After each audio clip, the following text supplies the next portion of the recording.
Hmm. Right. So ni kita bayangkan kalau benda ni tak jadi kan, apa yang akan jadi instead? Ada apa-apa lagi tak yang puan nak tambah? Anak bersemangat ke sekolah.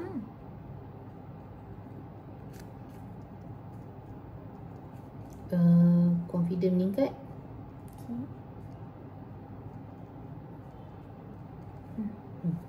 Okay. Tapi let's say kalau betul-betul benda yang puan risaukan ni berlaku, macam mana, apa puan nak buat? Ada tak benda yang apa-apa yang puan boleh lakukan untuk handle kerisauan puan ni? Contohlah, kalau betul-betul dia tak boleh fokus, ada tak cara-cara puan nak handle keadaan tu? Sebenarnya ada, tapi saya more to overthinking, so tak boleh buat apa-apa. Apa benda yang puan nak buat tu? Kalau puan bayangkan puan duduk dengan dia, dia mula tak fokus. Kalau ilmu dia tak masuk lah kan. Fokus terapi. Macam mana tu? Buat puzzle. Bagi dia terapi. Terapi untuk fokus. Boleh? Puan rasa macam nak ajar dia untuk fokus dengan main puzzle dulu? Main ataupun main apa-apa lah, yang main bola ke. Kan? Tapi untuk keadaan belajar tu, ada apa-apa yang puan boleh buat tak untuk engage dia dengan fokus tu? Boleh juga tulis yang puan cakap tadi. Saya cakap apa tadi? Fokus yang nak buat puzzle dulu, nak improve fokus dia, nak buat aktiviti yang boleh bantu fokus dia kan. Terapi berfokus. Tapi contoh kalau dalam situasi tu, contohlah saya nak puan tengah ajar saya sekarang ni, and then puan tengah ajar apple is red, tapi saya dah pandang sini, pandang sana. Dalam keadaan tu puan nak buat apa? Bagi dia movement therapy. Boleh? Untuk? Bila saya belajar kat OCCT tu, kalau dia macam berlari ke berlompat kat trampolin, dia boleh fokus.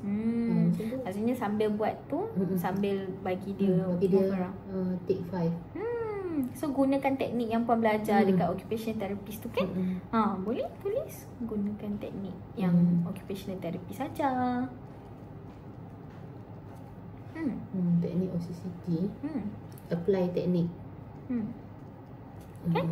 So ada benda yang puan boleh cuba untuk buat pada waktu tu kan. And then kalau risau snap sebab tak sabar ni, ada tak apa yang puan boleh buat? Ada kan? Yang puan dah sebut dah tadi sebenarnya kan. Ground diri sendiri kan. Minum kopi, cuba take 5, movement therapy untuk dia tu, untuk elakkan puan snap dekat dia kan. So actually there is something yang puan boleh buat dalam keadaan tu kan. Saya kena terima hakikat yang journey ni tak perfect. Akan banyak glitch. Tapi still lah, something will happen 1%. Eventually dia akan jadi 100%. Kan? Kena self acceptance kau panggil ni. Boleh? Terima yang the journey is not perfect kan. Puan cakap tu, saya suka ya puan. Saya selalu cakap dengan anak saya, tak pandai tak apa, tapi pergi sekolah. Tak apa, pergi je. Sebab tak nak macam, dia pernah tanya saya, kalau dia jadi jahat, mak sayang tak? Jadi dia cakap lah, macam mana pun sayang. Tapi macam contoh, kalau dia pernah cakap, kalau dia pukul orang ke bunuh orang, mak sayang tak? Sayang, tapi dia masuk jail lah. Tapi mak sayang juga, tapi tetap masuk jail.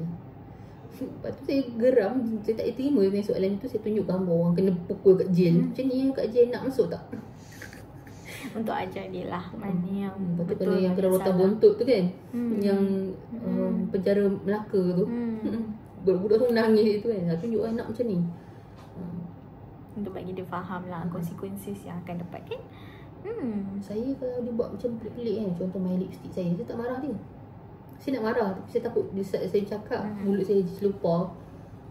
Sebab saya sangat-sangat jarang celupar, tapi bila saya dah bendam lama, jadi akan dia super celupar. Dan saya cakap macam ni dengan dia, Oh, comelnya. Macam clown lah, macam Joker lah. Dia kata dia macam Harley Quinn versi lelaki. Dia lah Joker lah tu. Tu mengamuk dia. Tak, Harley Quinn versi lelaki, bukan Joker. Dia tak boleh terima kita cakap benda lain. Dia tak nak menang je kan. Dia nak yang ikut apa yang dia. Kita dah marah yang dia guna lipstick, dia nak marah dia jejek kita. Macam okay. Lepas tu yang kat pipi ni kenapa dia macam ni? Bukan Joker ke? Tak, macam ni. Oh, macam tu yang. Oh, okay. Oh, betul lah. Sayang, mak tak pandai lah. Macam tu kan.